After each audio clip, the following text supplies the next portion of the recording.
بسم اللہ الرحمن الرحیم۔ السلام علیکم، میں ہوں ڈاکٹر عرفان گل۔ آج ہم بات کرتے ہیں ایک بیماری ہے جس کو میڈیکل میں اریٹیبل باؤل سنڈروم کہتے ہیں، IBS، اور عام الفاظ میں اس کو کہتے ہیں بڑی آنت کا چڑچڑا پن، یا جو بڑی آنت ہوتی ہے وہ disturb most of the time رہتی ہے۔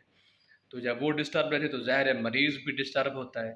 تو علامات کیا کیا آ سکتی ہیں اس IBS یا بڑی آنت کی جو چڑچڑا پن والی بیماری ہے؟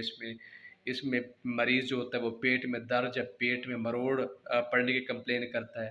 اس کے علاوہ اس کی بہت زیادہ لوز موشن، پتلے پخانے لگے رہتے ہیں، یا بعض اوقات قبض بھی ہوتی ہے۔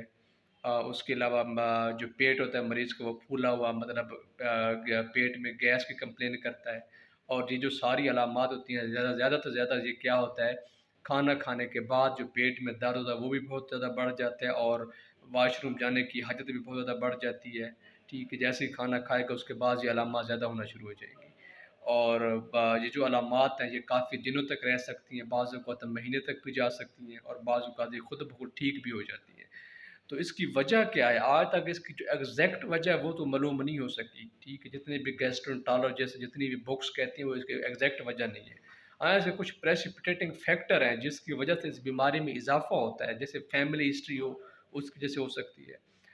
اس کے علاوہ اگر سٹریس، انگزائٹی بہت زیادہ بندہ لیتا اس کی وجہ سے ہو سکتی ہے، یا بعض اوقات ایسی غذائیں اگر بندہ کھا لے جس کی وجہ سے جو آنت ہے وہ ڈسٹرب ہو جائے، تو اس کی وجہ یہ بھی ایک اس کی وجہ ہے۔ جیسے اگر بہت زیادہ آئلی چیزیں ہو جائیں، بہت زیادہ اسپائسی چیزیں ہو جائیں، ٹھیک ہے، تو اس سے بھی کیا ہو جاتا ہے، بڑی آنت ڈسٹرب ہو جاتی ہے، تو وہ بندہ کیا ہوتا ہے، IBS کی کمپلین کرتا ہے۔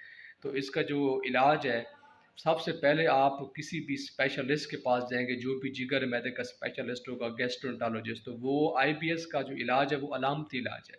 ٹھیک ہے، وہ سب سے پہلے رول آؤٹ کرے گا کہ واقعی ہی یہ جو علامات آ رہی ہیں یہ IBS کی وجہ سے آ رہی ہیں یا کوئی اور بیماری تو نہیں ہے۔ تو اس کے لیے وہ اپنے پخانے کا ٹیسٹ یا خون کا نمونہ لے کر دیکھے گا کہ کوئی اور وجہ تو نہیں ہے، جیسے سیلیک ڈزیز جس میں کوئی گندم کھانے سے اس کی آنت ڈسٹرب ہو جاتی ہے، کیا وہ تو نہیں ہے؟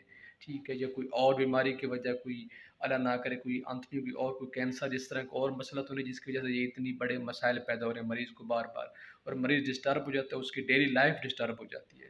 تو اس لیے وہ پہلے ان چیزوں کو رول آؤٹ کرے گا۔ اگر تو وہ چیزیں نہیں ہیں تو پھر اس کے بعد اس کا جو علاج ہے وہ علامتی علاج، جیسے کھانا کھانے کے ساتھ اس کو درد ہونا شروع ہو جاتا ہے تو اس کو کیا کرے گا، اس کو ڈاکٹر صاحب کیا کریں گے، اینٹی اسپازموٹک دوائیاں دے گا، اور ساتھ میں کیا ہوگا، اگر وہ سٹریس انگزائٹی بہت زیادہ لیتا ہے تو اس میں اینٹی ڈپریسنٹ وغیرہ دینی پڑیں گی۔